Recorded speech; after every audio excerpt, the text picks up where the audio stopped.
You've done the mindset work, so why do you still feel disconnected sometimes? Because it's not in your mind. I'm hosting 2 live sessions using neuroepigenetic breathing, a guided experience to help you reconnect with your body, regulate your nervous system, and feel like yourself again. April 1st and 8th, and it's free. Come experience it. Details in the show notes. There is a quiet shift that happens at some point in midlife. It's subtle at first. Your body starts asking for something different. Your energy moves differently. The way you've always held yourself together doesn't quite fit anymore. And if you really listen, beneath the frustration, there is something else, a sense of disconnection, like you and your body are no longer in the same conversation. So the instinct is to tighten control, to figure it out, to get back to the version of you that felt predictable.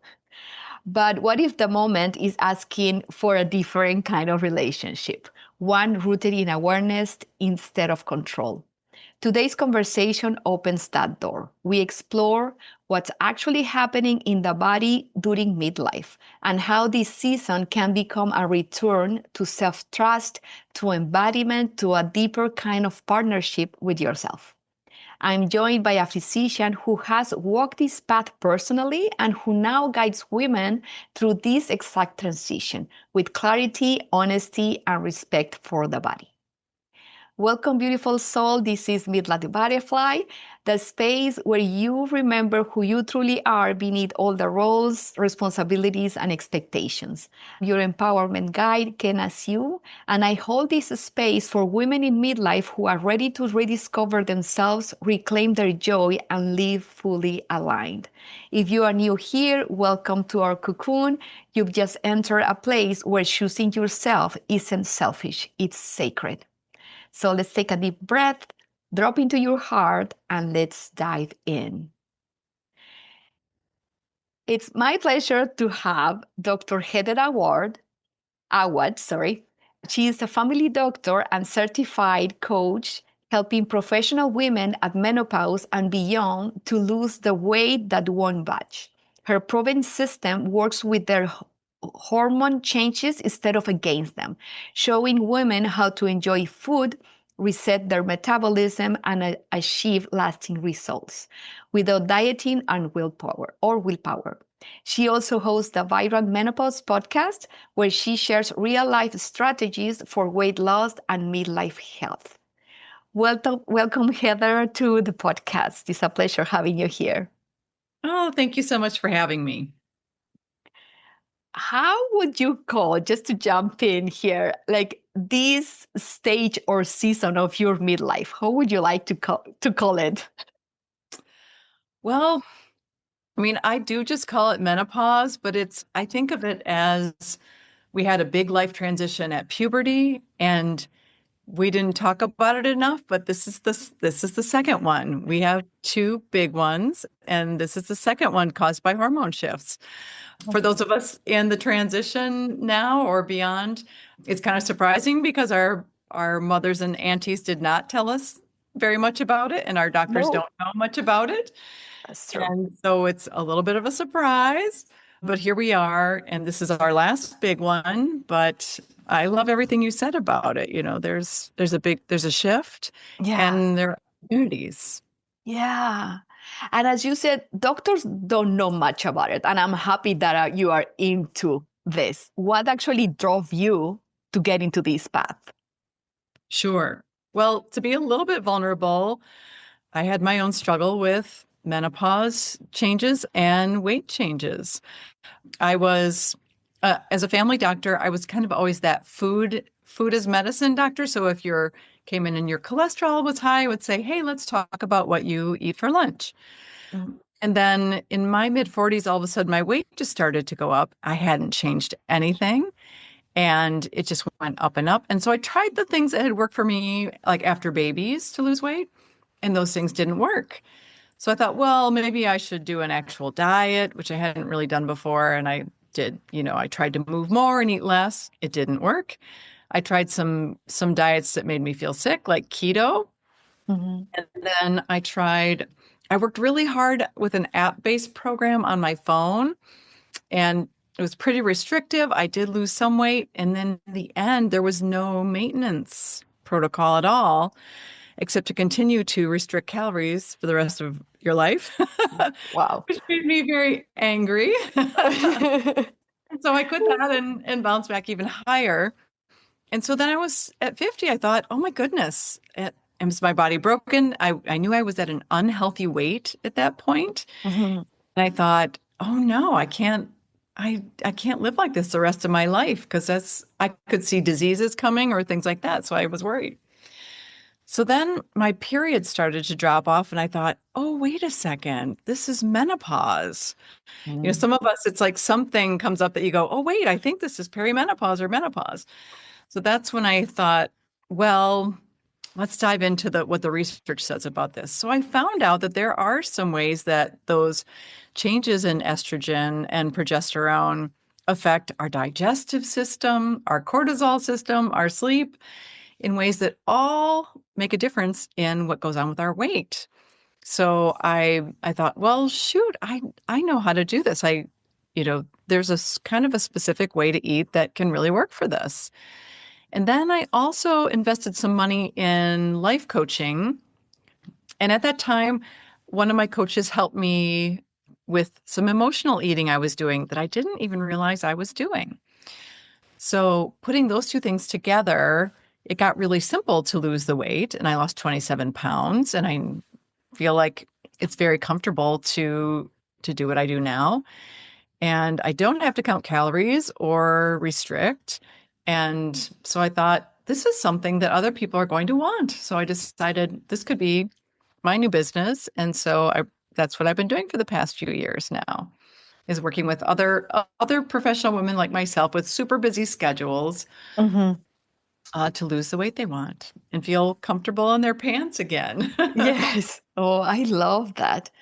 I think I discovered emotional eating not long time ago also, Mm. but it was just like, wow. Can you explain a bit what it's about so Huh. people know what we're talking about? Sure. Well, to me, I always thought emotional eating was like the movies where like there's been a big breakup and you're on the couch watching a sad movie and eating a big tub of ice cream. And I thought, well, that's emotional eating. Mhm. Well, it turns out when I was frustrated with my teenagers and I went to eat, stuff out of my pantry, that was emotional eating. When I was just stressed because of work. And so I would just eat snacks at the hospital or at the nursing home. That was emotional eating. When I was excited about something and I thought, and then I'd snack on stuff to kind of amp up the feeling. Mhm. That was also emotional eating. I just didn't realize that I was really using food almost anytime I had an emotion. So learning to instead to stop and notice my emotions a little bit, Mhm. to be like, I'm happy. I could call someone and tell them my good news instead of eating sugar cereal. Or I'm frustrated with my kid, and I think and noticing, okay, I'm feeling angry with my teenager and stopping, just letting myself feel that for a minute and then realizing, oh, I'm also angry at myself because I did not show up with my kid the way I would like to. And then I started to notice, well, maybe I should go back and talk to my kid about this when I feel a little bit calmer. And that was very different than just going in and chomping on some crackers and moving on. So by actually stopping and noticing my emotions, Mhm. I have found that it's a richer life, actually. My relationships are better. A lot of things got better with that, even besides the issue of overeating. So, Mhm. really now, because if you've noticed, all my stories are about going into the pantry. When I go in the pantry now, even now, 7 years later, I go in and sometimes I think, wait. Am I getting some things so I can make a meal for my family and myself, or do I need to stop and feel an emotion? So, Yeah. And it's important just to make that pause, right? yeah. It brings us to a different, yeah, to a different perception or moment instead of just going on autopilot just to grab something and Yes. just chew on it and Yeah. literally ignore what in the case we are feeling at that very moment.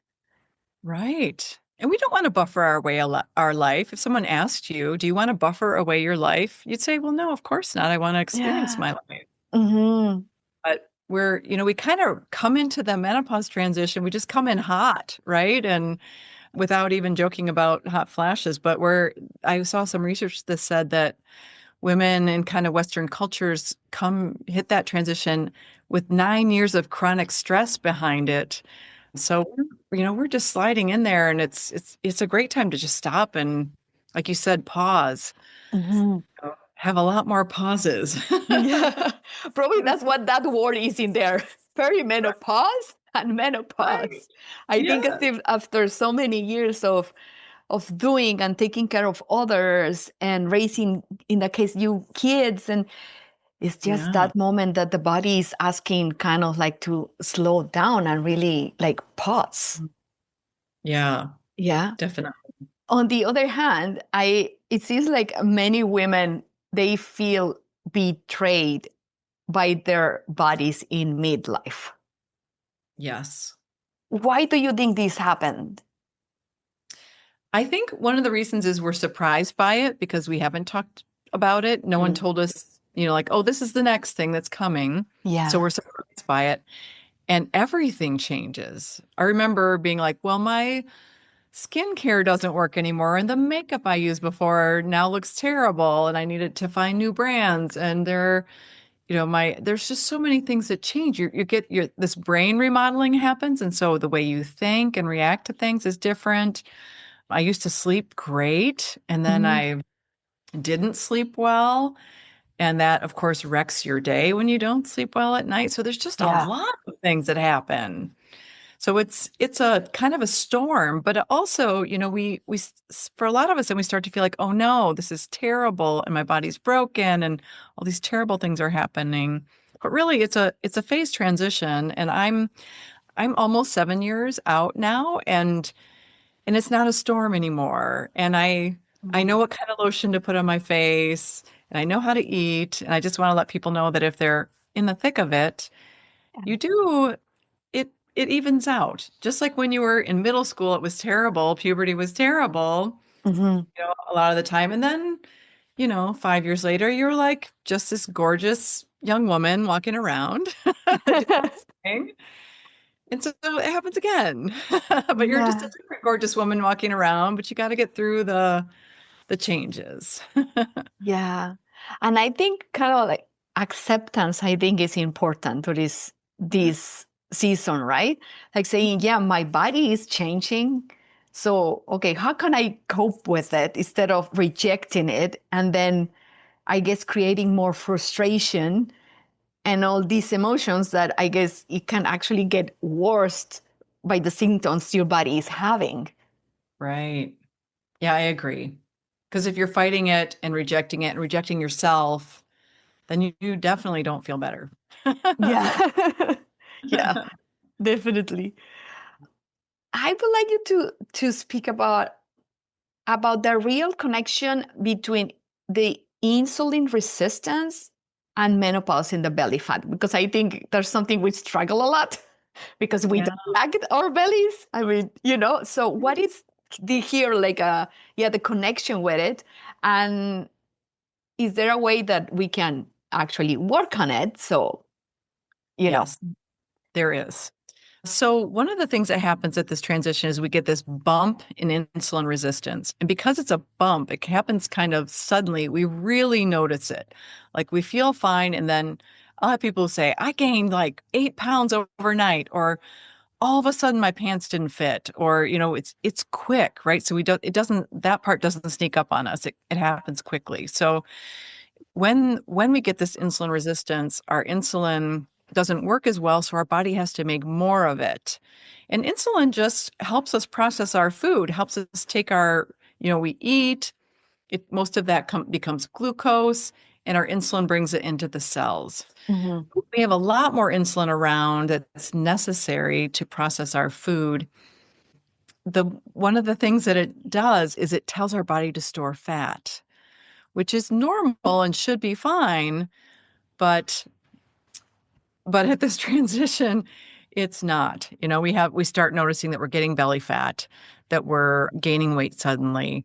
And so that ends up being very distressing, right? Because it's part of the part that none of us likes in the menopause transition. So if we eat to kind of counteract insulin resistance, and I am simplifying it because there's issues with cortisol, there's issues with sleep as well that play into this. But if we pay attention to the insulin part, that is the key to unlocking living in a normal weight body again. So that's why I like to talk about insulin. Mm, So would you like me to tell you a little bit about some of the yeah, things you do? of Yeah. course. Yes, I would like to know more. So some of it is looking at where is there sugar in my life? Because in the Western nations, there are 3/4 of our packaged food has added sugar now. And there is an added sugar line in the US, and I'm forgetting what it is in Canada. You guys have something else that tells you where the added sugar is. But when you look at that line on products, that will tell you where your sugar is. So if you look at a can of chopped tomatoes, there will be sugar there because all fruits and vegetables have some sugar in them, but the added sugar line should be 0. They have not added any sugar into that can. That's what you want. And the reason that's important is you want to check your taco seasoning mix and your spaghetti jar mix and your peanut butter because a lot of those have added sugar in them. And there are wonderful, delicious products that do not. So it's a good time to kind of look in your pantry because these added sugar bumps our glucose up, which makes us have more insulin, which means more fat storage. The other thing is to go back to a style of eating that was more popular in the 60s and early 70s, and that is eating meals and not eating snacks. Now, I do get in trouble. Some dietitians get really angry with me and say, you're restricting, you're telling people to restrict. And I'm really not. I'm really giving us some common sense ways to work with our body and with our hormones so that we can live in a normal weight body again. If we, instead of grazing, instead of eating when we go to events, if we just really go back to eating meals and not having snacks, then we will, between meals, our insulin will drop low because nothing is going on in our digestive system. Mhm. And when that goes low, our body will naturally use fat for energy. That's really what it's meant to do. So that is the key, is doing that. Now, I don't want people to restrict. If you have a lot of time in between two meals, some people will say my lunch is early and my dinner is late. Well, then maybe you do need a little something in between. But you want to mostly prioritize eating meals. And you may need to eat more than you have been at meals. You're making sure you're getting some good protein and vegetables at every time you eat. And and so you may eat a bigger meal than you have been when you were a grazer, but that will help you go to the next meal and you'll be hungry when you show up at the next meal and you can eat a nice, good-sized, nourishing meal again. Yeah. I do agree also. Like, yeah, because I know some kind of diets they recommend to eat that often. And I'm Yeah. like, no, I do think that we gotta let the digestive system rest. And as you Yes. said, then the body is gonna take the energy that already has instead of giving it more. And when we don't spend that energy, and of course by default, then we're gonna get fat, and it's mostly in our organs because at the same time, the kind of fat is protecting our organs, right? Right, right. And then we get inflammation when it's around our organs, which Yes. causes disease as well as our pants not fitting. So it's many things that we don't want when that happens. And for some of Yeah. us that work at 28, you know, to graze and eat a little bit all day long, it worked fine. It worked great. But Mhm. it really does not work once you hit the menopause transition and beyond. Mm, yeah, yeah. And of course, it also changes depending of where in our cycle we are, of course, Mhm. right? So it's like just honoring, listening more to the body, and then and listening to say, okay, it's like, what do you need at this time? Yeah, like if it's just before, well, we want more carbs. The body is like, I want energy. But then after that, it's like, I want to spend energy when we are on ovulation or something like that, right? So it's really listening to the body and then feed it accordingly. Right. And some of those simple carbs we never really need. And so even though we might crave them, nourishing ourselves with some protein and some vegetables, and then seeing if we still want something like crackers or something that's more like a simple carb after we've nourished ourselves with what we need. Some of those cravings do drop just by giving ourselves some protein and vegetables with meals and a little bit of healthy fat. Yeah, I have experienced that. So yeah, I know that. Yeah, that's so true. The cleaner we eat with all these elements, as you said, vegetables and protein, then the body's not craving. It's usually when it's usually craving is because we're not feeding ourselves properly. Right. So true. Yeah. Really Mm. agree. What is your take into fasting? Sure. I think that fasting can be a tool that people can use if they like. About a third of my clients will use some sort of fasting Hmm. with it. I think when you're still having menstrual cycles, you definitely want to pay attention to your body and your energy levels and switch it up depending on how you're feeling. Hmm. Because there's a lot of debate, and I don't know that we have a lot of science on it for perimenopause when we're still having periods. But I would say that's a especially important time to really dial into what's going on, through your cycle. When you get a little farther into menopause, it's a little bit easier. I would say if you remember when we're sleeping overnight, we actually are fasting then. So it's not a weird idea. If people are thinking, I don't know, maybe that's a weird idea, it can be a tool to use.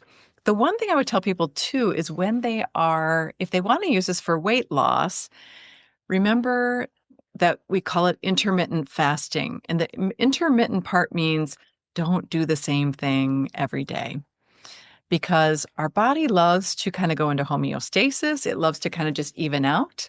And so I'll get clients who will say, well, I did the thing where I fasted for 16 hours and I ate for 8 hours.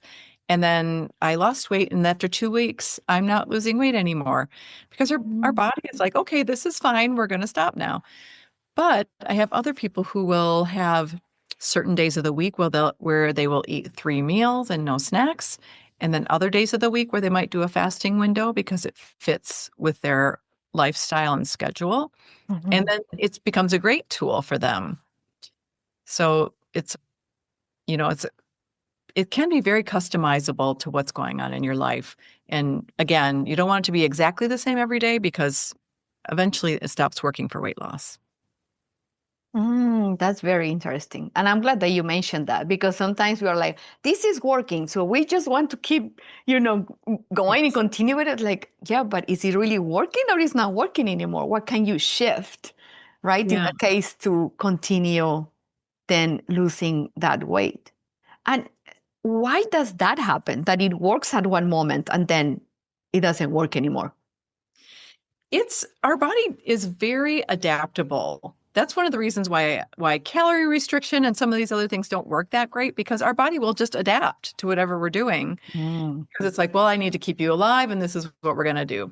So, you may lose 5 pounds with intermittent fasting with the same eating window every day. And then all of a sudden the body's like, well, this is good. We've adjusted now. We're going to stay right here where we are. But if you keep kind of changing it up, then you'll keep losing weight. So you can now it's very normal to have a weight loss plateau actually.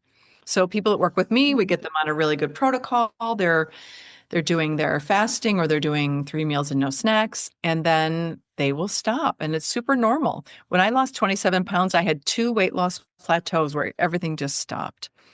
And all you really need to do then is just mix things up a bit. A lot of us will eat kind of the same thing for breakfast every day or the same thing for lunch every day. And then what you do when you hit a plateau is you just change it up. Like I would eat a different breakfast for a week And then I would start losing weight again. And then I could even go back to the old one that I liked. But all I had to do was just show the body something different so that it's whatever it had adjusted to, Yeah. couldn't adjust to anymore. It's very interesting. I mean, we're very magical creatures. Yeah. That's what I'm laughing, because I mean the brain and the body, like, they are so, oh my God, like, so smart. We think we can control it. It's like, no. Yeah, Like, I'm doing it. right. And they put Right? it to keep us alive, right? You think about people that moved Mhm. to northern places because to escape violence wherever they were, our ancestors, they moved north and they couldn't, then they didn't have enough food for winter, but yet they stayed alive. Our body is meant to adjust and do all these things. People live through wars, they live through, refugee camps, all these things. Our body really can adjust. Mhm. And so sometimes we have to trick it a little bit when we want to lose weight. Yeah. Yeah. Definitely. It's a way, yeah, to trick it. Otherwise, it's like, Yep. oh, yeah.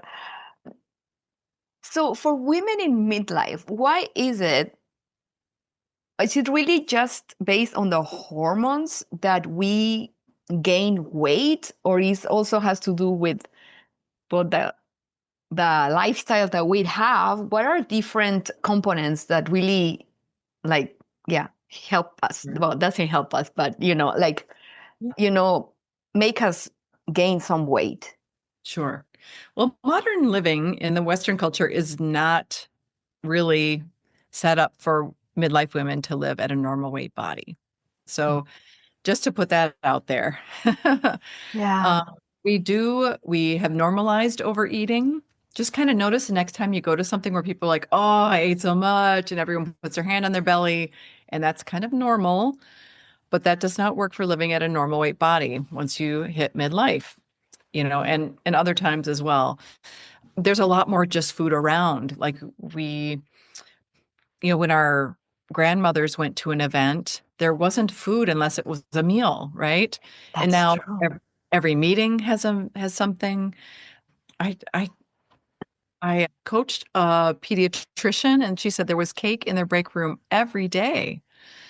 Oh, Um, wow. yeah, so I was kind of like, well, that is something that you have to work through, right? If there's stuff around all the time, we get used to just having treats in between meals and that kind of thing. So the lifestyle's not set up. Also, a lot of us who are very busy and working are not exercising. And and muscle mass loss, which comes with the menopause transition, also is really the thing that lowers our metabolism. Our We start wasting muscles. All humans, men and women, start to Yeah. lose some muscle in their 30s. And then when women get to the menopause transition where the estrogen is jumping around and goes low, we start to lose muscle quicker. Okay. So it is a very good time to start doing some strength training so that we can maintain muscle and have muscle is metabolically active. So when you are lifting weights, your body is actually working harder to maintain that for the next 24 to 48 hours after you lifted. So you've done that lifting. So the muscle itself, just maintaining that, your body needs to burn more energy for that. But when you do the lifting weights, that activity also needs more energy for the next 24 to 48 hours. So it's a terrific thing for weight loss. And also, when we look at our older relatives, do we have an older aunt or parent who looks kind of frail? When we lift weights, we keep ourselves from becoming that person Mm. when we're 70 or 80. We want to be strong and be able to do things. Yeah. I remember, Independent.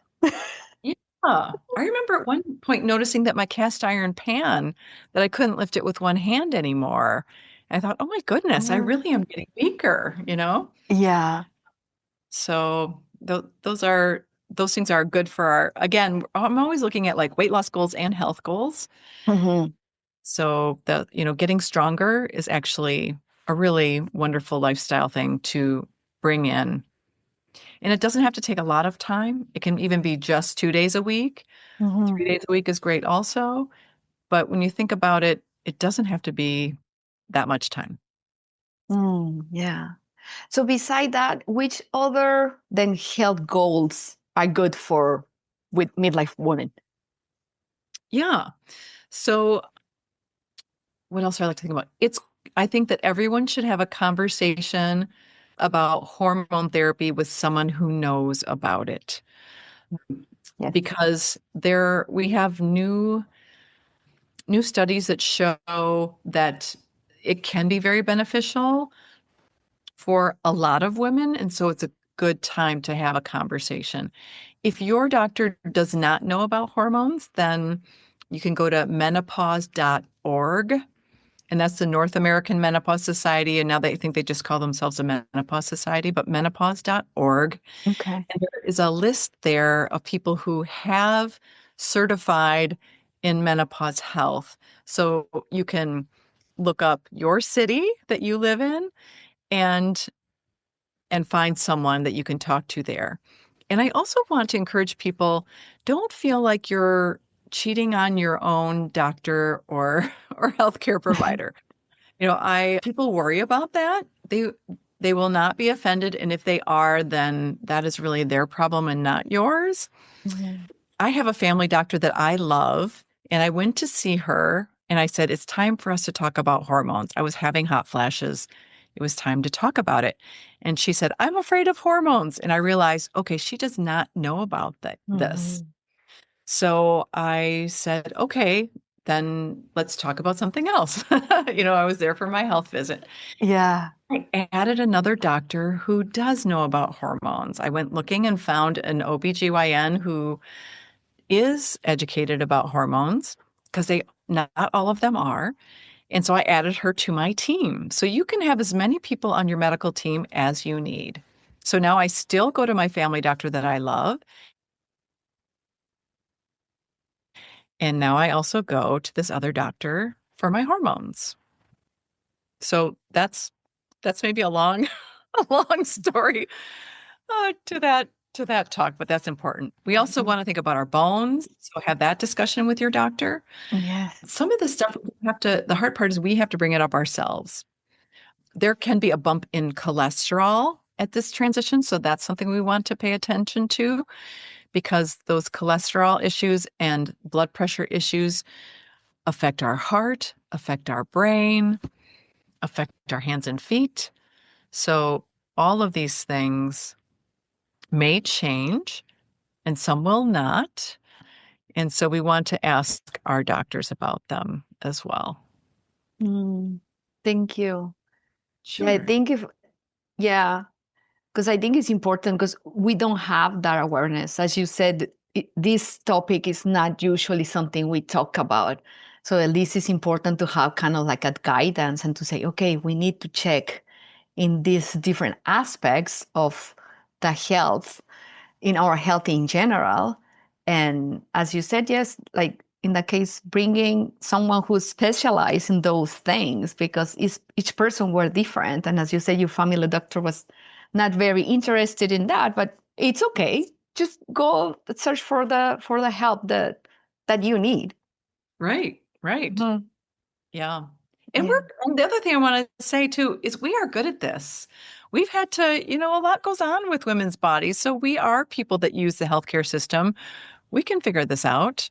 So it's something that you're probably already good at. And this is just a new wrinkle that you can figure out. Yes. Agreed. Yeah. Coming back to, well, talking about the metabolism, how the body works, and then how women, we are very good self criticizing ourselves.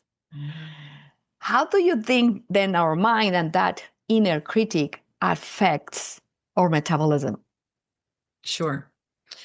I don't know how it affects our metabolism, and I would encourage people, or just let people know, that the actual burner inside of you is not broken. It does change a little older, somewhere in the late 60s. That does drop a little, but right now, 40s and 50s, or if you had an early menopause in 30s, the burner inside of you is working just fine.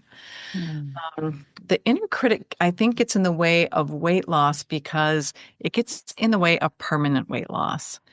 we we've used it sometimes, right, to get a goal.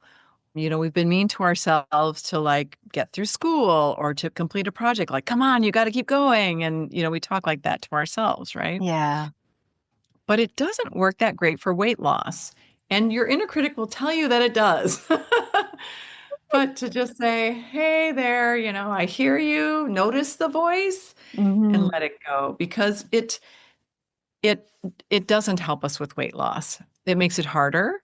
And then Mm-hmm. when if we, let's say you lose all the weight using that voice, when you get to the end, you're going to be tired of listening to that mean voice every day. You only deserve a salad. No, wait, why are you having that? That you're going to get tired of that. And so you will stop what you're doing. Mm-hmm.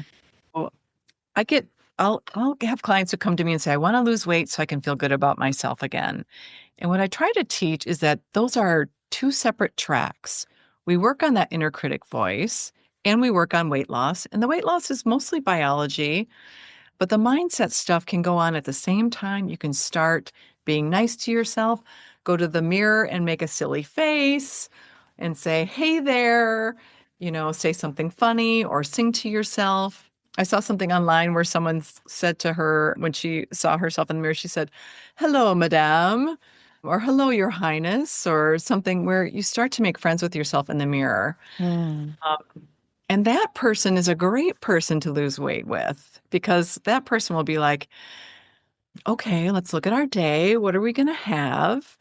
And how are we going to nourish ourselves when we look at the schedule here? Oh, I got this in the pantry. Oh, I've got this planned for dinner.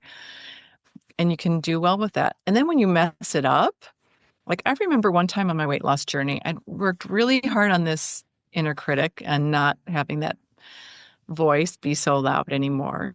And I had a super stressful day, and we had eaten a half a pan of brownies, and I finished off the rest. I was home, I ate the other half. And I was like, oh my gosh, I can't believe I did that. I'm halfway done losing weight, and I just ate like 8 brownies, you know. Mm-hmm. And the voice inside of me said, you know what? All right, you ate eight brownies. How about you just eat a normal dinner and keep going from here? And that worked, right? Because when we let the mean voice go, then we go down the rabbit hole and then we start just giving up, right? Then the next 3 days you eat like, well, I might as well have cookies and candy today because I ate all those brownies yesterday. Like all that mean talk just really gets loud. But because I'd Yeah. worked on talking more kindly to myself, I was able to just be like, all right, wow, 8 brownies. Okay. How about you just eat a nice dinner? And then tomorrow you'll have your meals and we will not eat any more brownies tomorrow. You know, it was like a very compassionate voice, but Mm-hmm. also it just helped me persevere and keep going. And that's Yeah. the mindset that really helps you lose weight. And then when you're done and you get to goal, you're happy to live with that voice. You're like, all right, well, let's just keep going now. Here we Mhm. are. The pants fit and we're all good with each other. We're all good with ourselves. Yeah. Yeah, I think it's so important that self-compassion because we are so harsh in ourselves. And in those cases that sometimes we're not even able to see ourselves in the mirror naked, or it's like, or we finally look at us and we just see the imperfections. Yeah. Is it's hard. And I Yeah. think we don't realize how much harm to ourselves we create by doing that. Yeah. And we have the opportunity with this change to really have a lot more joy with ourselves and Yeah. with other people. Mm-hmm. Oh, it's it's a great time to think, well, maybe I could have. What if I decided to have more joy with myself? Mm-hmm. In my relationships now? What if? Yes. Mm-hmm. What if? No, and the cool part is that once we change that relationship with ourselves, then the relationship with others change as well. You're so right. I so agree. I really Yeah. agree with that. And Yeah. I think that happens also like coming back to the weight. If we Mhm. are, judging ourselves all the time, then we think other people are doing the same. But it's just our perception because we are doing it to ourselves. Once we shift that and we shift our vocabulary, being nicer to ourselves and being, in this case, as you say, bringing more joy and stuff, then of course that's a reflection we're gonna see out there. Yes. And it's just it shifts the life, literally. I so agree with you. And it's everywhere, right? It's with our parents and with our children and with our neighbors, with our partners. You know, I get people who have gotten so wound up in this that they've really gotten themselves into a point where other relationships are very hard because the relationship with their self has gotten so negative. You know, and I just want to tell them, your partner just wants to have sex with you and connect with you, and they do not care that you have a little bit of belly fat. You know? Yeah. No, I hate myself because of this. I'm like, well, you know, are you sure that what you're saying to yourself is true? You know, Mhm. there's, a lot. We do spin ourselves around a bit, don't we? Yes, we do. Yeah. And talking about that truth, as you said, because you guide also women through what you do with them to Yeah. that self-trust. How do Mm, you bring them there? Or yeah. yeah. We really work right away with talking nicer to ourselves in the mirror, and that really helps because you also need to have your own back a little bit to do this, to eat Mhm. this way, to live this way. Because when you go to the restaurant and everyone's stuffing themselves and going, "Oh, I'm so heavy," or, my stomach is so heavy, I'm so full, and you're deciding that you're going to just eat a normal amount and take the leftovers home or pass the leftovers off to a teenager who's at the table, whatever, then you have to be able to do that even though it's a little different than everyone else is doing. So you need that self-trust so that you can walk through the world and do that. And sometimes it helps to think of someone that already does this, right? Maybe you have an aunt or a friend who's like so fun. Everyone's so glad when they come to the dinner, at Yeah. someone's house. And yet you look and you go, they actually do not stuff themselves. They don't eat everything. They eat what they want. And why are they, they're so fabulous. They look like they live in a normal weight body. This is available to all of us, Mhm. but you have to be willing to, you know, make friends with yourself and then, you know, have your own back out in the world. Yeah. Yeah, because So when someone says, "Hey, don't you want to have more of that, or why aren't you eating more of that?" You just say, "I'm good," and then Mhm. you change the subject. Yeah. Yeah, that's true. That's true. How do you help women? Well, besides the weight loss, of course, I guess Mhm. talking about the inner critic when that becomes kind of like a friendship within our mind, then the way I experience it too is like it's a way of coming back home, to Oh, ourselves. that's beautiful. Yeah. And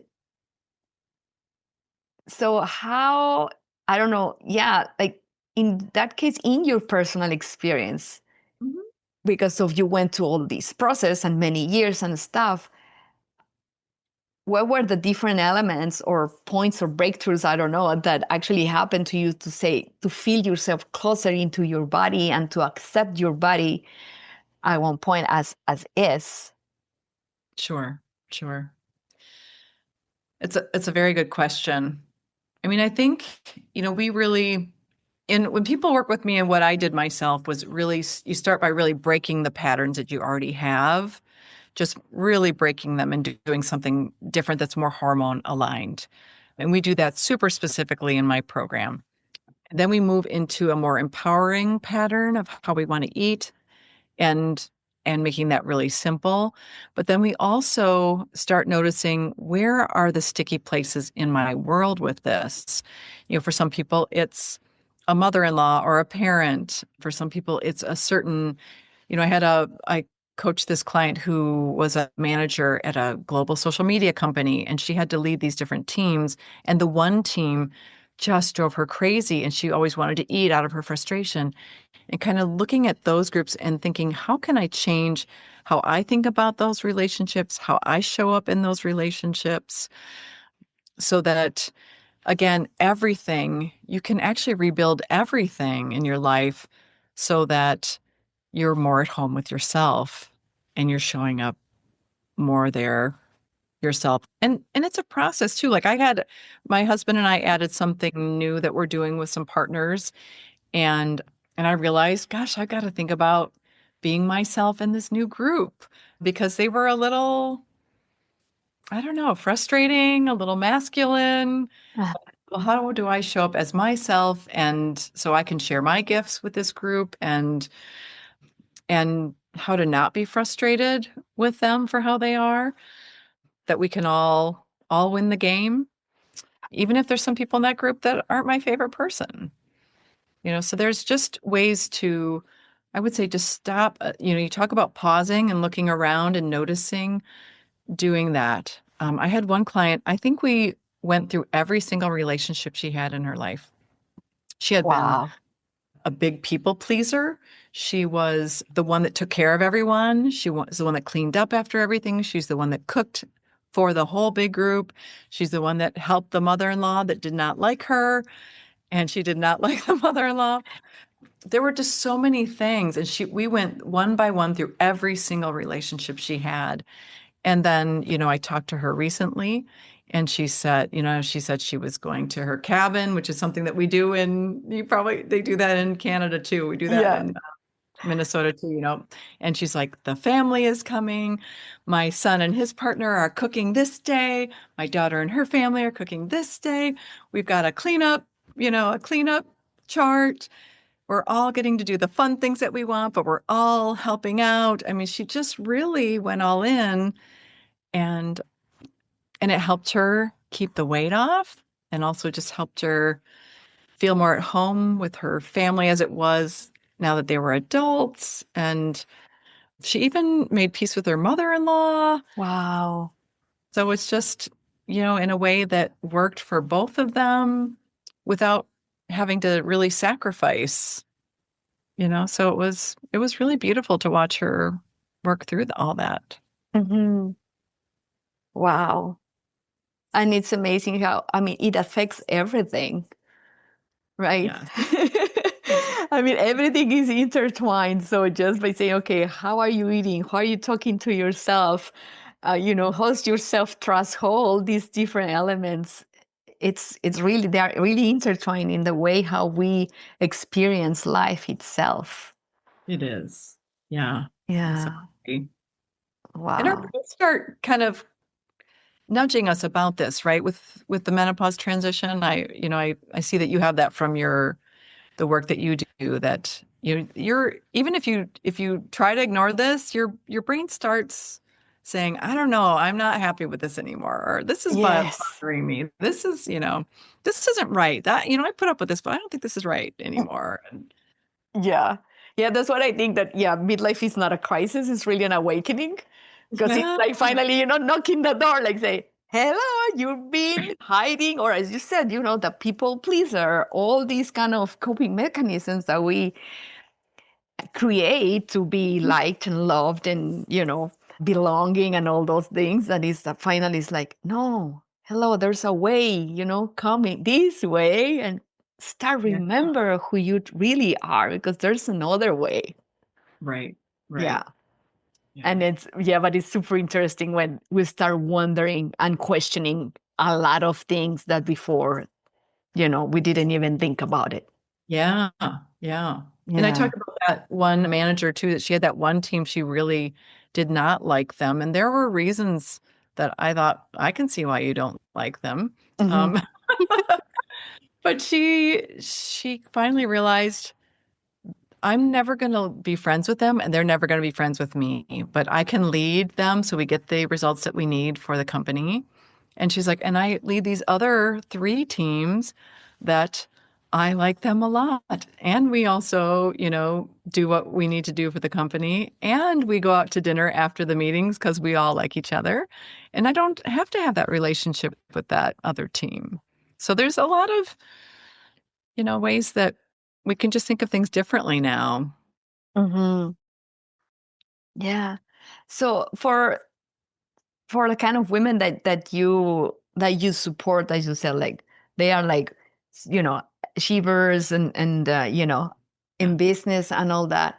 How can you help them in a way, to balance, movement with their eating habits and everything without burning out because of the kind of lifestyle that they have that is probably a very fast piece? Right, right. Yeah, I really help them with when we break their pattern, we look at how can we build something that's very empowering and very customized and has a lot of safeguards. So, you know, sometimes people are like, "Oh, I went and bought groceries. I'm gonna cook healthy meals for dinners this week." And then they come home on Tuesday and they're like, "I'm exhausted. There's no way I'm cooking, getting up from job. That wasn't good." Yeah. So we have backups, that Mhm. are set up already. So they're like, well, if I'm not going to cook this, then I have a backup that can be on the table in under 30 minutes that still fits my health and weight loss goals. Mhm. And then it's funny because a lot of weight loss programs are so rigid. Like people will like there'll be a fasting program that's like you have to do 16 hours of fasting and 8 hours of eating. And there's no science in that actually at all. And someone will say, well, actually, I wanted to fast, but I can only do 15 hours and then 9 hours of eating. And I'm like, that's perfect. You can Yeah. have it, we can customize it completely. And I'll have people who only want to eat like when they're feeling hungry and when they feel just the right amount of hunger. And then they'll go out through their day, kind of more of an intuitive eating style. Mhm. And there's other people who say, well, actually on Thursdays, there's this half-hour window that I want to sit down and eat with my family. And so we build Thursdays around that. And the funny thing is that we spend a lot of time worrying and trying to set this stuff up. But actually, once with the system that we use in my program, it actually saves them time. I get people who are kind of like, well, I had this free time and I was like, shoot, I'm bored. I don't want to eat now, but what can I What can do? I do?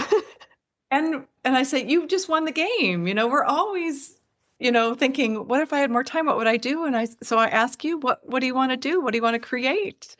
I had this other doctor that I coached, and she started knitting sweaters.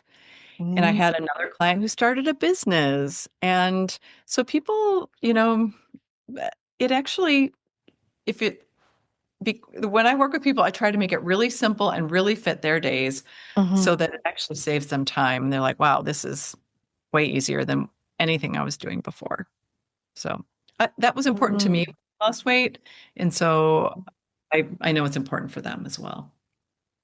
Yeah. Yeah, I can relate to that. It's simplifying because I mean, a lot of course of our day, if we are having three meals, that a lot of time goes in there. But it's like, okay, how can you simplify it or have ready some stuff for the Mhm. rest of the week that you can prepare faster, or probably cook a meal that is gonna be good, a main meal for 2 3 days during the week, different ways that it can then free more time, as you said, and also stress, because otherwise we're always thinking like, and being having that worry of, oh, what am I going to cook this day or tomorrow or whatever. So if you do it a bit in advance and also do the groceries based on that, it just Mhm. changes the whole dynamic, and it makes it easier because you know what you have in your fridge and you already have an idea of what you want to cook, even though you can shift it, but at least you know what is there. Right, right. Mhm. And it's a good time too to ask other people to help. You know, the That too. maybe you have someone at home who can help. I'll ask Mhm. people and they'll say, well, actually, my mom moved in with us and she offered actually that she could make a salad every night. And I was, but I told her, no, that's okay. But then mom starts making the salad. Or I Mhm. have a kid who's 26 who just moved back home because she's looking for a different job and wants to save money.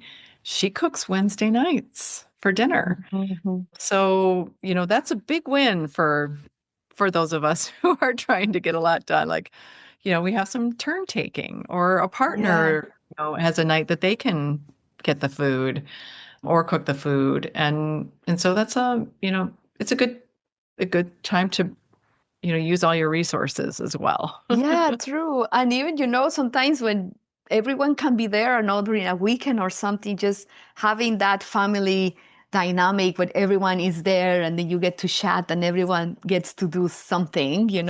I think, I don't Yeah. know, like for me are one of the most precious moments with my family when where everyone is in the kitchen doing something, and it's just so much fun. Yeah. And that's beautiful. You're creating Yeah. something beautiful then. Yeah. Hmm. Something that I want to mention because I don't know if you do it with your clients, but that I learned, I took at one point a certification as a coach in habits, and one of the main things was that changing habits, for eating habits. And one of the things that I've taken since then was the 80-20 approach, Mm-hmm. meaning that the 80% of my time during the week, I eat healthy or the Yeah. healthiest possible. And then that other 20%, it's me giving permission to eat something that is not as healthy, but that I enjoy. And then I'm going to eat it with joy and instead of with guilt. Yeah. Right? Yes. Yeah. Because we don't want to beat ourselves up afterwards, right? Not at all. No. Yeah.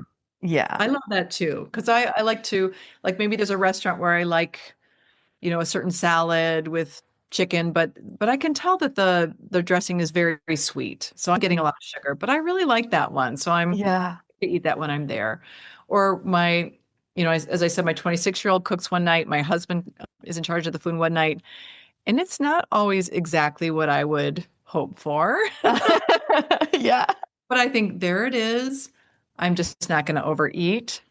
If there aren't enough vegetables there, I can just pull out an apple or a cucumber or something out of the fridge and stick that on my plate with whatever the wonderful thing is they provided. Hmm. So I can just roll with it and it will all be just fine. Our bodies are super flexible. So I think, I love the 80-20 because as we don't need it to be better than that, really. Yeah, no. Yeah, as you said, the body is very smart and is going to manage how to do it. Yeah. Yeah. I'll And occasionally have a client. I have someone who just finished this winter and she had no exceptions the whole time. And I really encouraged her to have some. And I just said, okay, I actually do alum calls. So people, when they're done working with me, we do a monthly call. So if people want to come ask questions later or whatever, or coach mhm. about something, I was like, well, definitely come to those alum calls because I worry that, 6 months from now, she's going to be like, oh, I hate this, being so rigid. But I couldn't talk her out of it. So I hope that 6 months when she hates it, she'll come back and talk to me and I can help her have more balance. Yeah, that's great. Yeah. You said that you lost weight comes with biology. I would like you to extend more on that. Sure, sure. It's pretty basic nutrition to get weight loss. Overall, you're going to eat a little bit less. Overall, you're going to prioritize meals. And so just having that thing where the insulin will drop low some of the time will work. And you don't have to be hungry, you don't have to restrict calories, but just having some time in between where things get quiet. That's the biology. If insulin drops low, Mm, it's not a problem. It's a thing you want, really. And yeah. that's the biology of weight loss at this time. Mm. I was going to ask you something regarding that question, but I just lost it Okay. for now. But yeah. Yes, we are kind of like wrapping up this beautiful conversation that I think is gonna be very useful for our listeners because yeah, I do think that we get a lot of pressure with the foods that we eat and we don't eat and how, as we said, the inner critic and all that. Is there something else that you would like to add that you think is important for our audience? Yeah, the only other thing I would add that I've been thinking about lately is that we also need to eat enough. I currently have a client in my current group who wasn't eating enough, and that's why she couldn't lose weight because she was restricting so much that Oh, her body just our bodies start to feel like it's an emergency when we get really low calorie, and it's almost like our body is saying, hang on to everything. I don't know what's going on, but we don't have enough food. And so I had to work with her, and this has been other clients as well. She's an engineer, to get her to eat more, mhm. and now she's eating more and losing weight. So Okay. if people feel like they're not, like I'm hardly eating anything and I'm not losing weight, that's the thing. You do have to eat enough also for your body to let fat go. Yeah, thank you for mentioning that because sometimes we think like, yeah, if I'm not eating, like I'm supposed to lose weight. Well, the body is so smart that is, as you said, it's gonna say there's something wrong. We need to keep the fat in here because Right. what's going on? I'm not being fed. Yes, exactly. Exactly. I'll get women who come and saying, I'm eating 1,000 calories or 1,100 calories, and I'll say, that is not enough. Mhm. Yeah. Here, we'll go through what they're eating in a day and make some recommendations. But yeah, we have to eat enough to nourish ourselves. That's another Yes. great word for midlife, nourishing, right? Nourishing ourselves. Yeah. And that's the thing. Another thing that I learned is it's not about the calories. It's about the nourishing foods that you are eating. Because you can eat banana and cookie chips, chocolate cookie chips with the same amount of calories, but it's like, which one is actually giving you more nourishment into your body? Right, It's right. not the same Oh, thing. so true. And if you Yeah. drink a soda, 300 calories of sugar or 500 calories of sugar, our brain doesn't even recognize that as food and will be like, I'm still hungry because it doesn't recognize calories. It recognizes food, Hmm. at the stretch of our stomach. And, and so when drink a soda, our body's like, that's not food. I need food. And so we crave then more food. And so yeah, we need to nourish ourselves. Yes, definitely. And not only with food, I think it's important also to notice how we're nourishing ourselves with the emotions that we're feeling, with the thoughts that we're feeling, with the relationships that we're having, with whatever we're consuming, with the news, with social media, everything that is out there. Because That's we are holistic beings, we are body, mind, and soul, and it's important to nourish all parts of us to be as healthy as possible. Yeah, that's beautiful. Yeah. Yeah, beautiful. Heather, well, all your links, how people can reach you, I'm going to put them in the show notes. They are going to be there. And I know you have a guide called The Best Breakfast. Yeah, it's the number one question I get when I go out and meet people on the street or at a conference or something. They're like, but what should I eat for breakfast? So the best breakfast is at vibrant-md.com/breakfast. It'll be in the show notes, as you said. Yes. And it gives you kind of the formula and some ideas for what to eat for breakfast if you're on a Oh, weight loss journey. oh, that's great. And I would like to close with these questions. What's a pleasure that you enjoy the most? One of the things I really enjoy, and you will understand this from living in Canada, but where I live also there's a lot of lakes, and Mm, I still really enjoy swimming in the lake in the summer. I've in been the thinking summer. about, it's March. I start thinking a little bit about summer, and I'm looking forward to going swimming just Mm, just for fun. yeah, that sounds fun and delicious, definitely.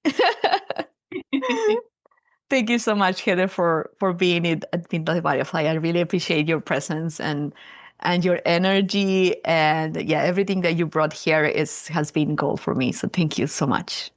Well, thanks for having me. It's been a great conversation. Yes.